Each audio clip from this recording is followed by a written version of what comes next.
नमस्कार दोस्तों, आज अपन इस वीडियो में बात करेंगे सिप्रोफ्लॉक्सासिन टेबलेट्स के बारे में। दोस्तों, ये जो सिप्रोफ्लॉक्सासिन आती है काफ़ी डोजेस में अवेलेबल रहती है। मेनली 250 mg और 500 mg में ज़्यादा चलती है।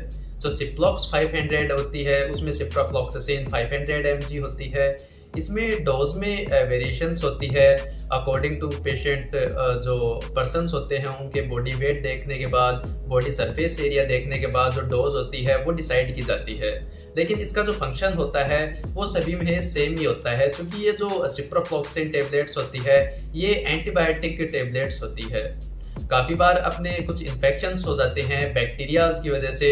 मोस्ट कॉमनली इन्फेक्शन जैसे यूरिनरी ट्रैक्ट इन्फेक्शन देखने को मिलता है। इसके अलावा स्किन पे इन्फेक्शन हो जाना बैक्टीरिया की वजह से, या फिर नोज में इन्फेक्शन होना, थ्रोट गले में हो जाना इन्फेक्शन, या फिर लंग्स में इन्फेक्शन जैसे निमोनिया वगैरह हो जाना।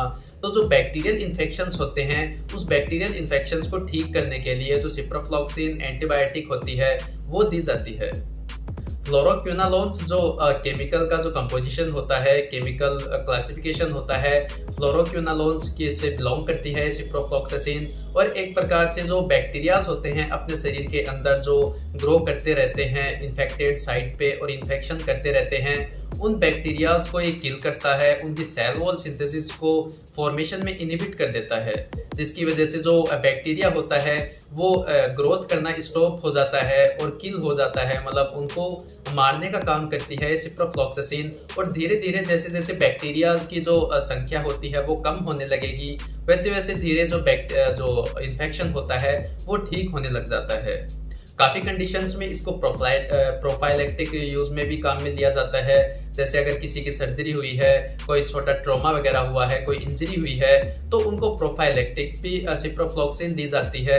प्रोफाइलेक्टिक मतलब इन्फेक्शन होने के चांसेस ना हो, वहाँ पे कोई बैक्टीरिया ग्रोथ नहीं कर पाए वहाँ पे, उससे पहले ही एंटीबायोटिक स्टार्ट कर दी जाती है, उसको प्रोफाइलेक्टिक बोला जाता है।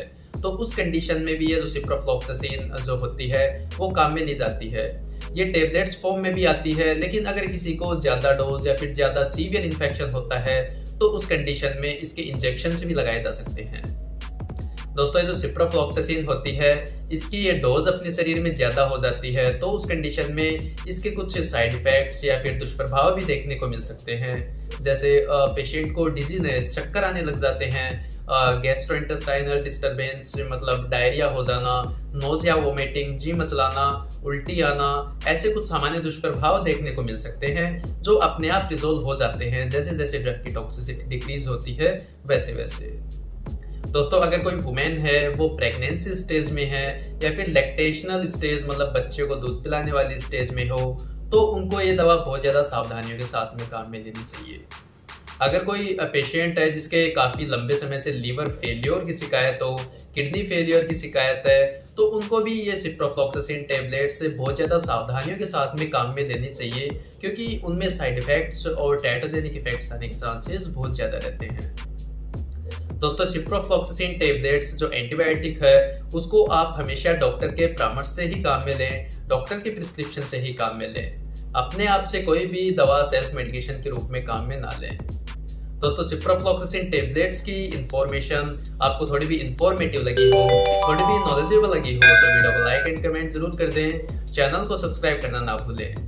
Thank you.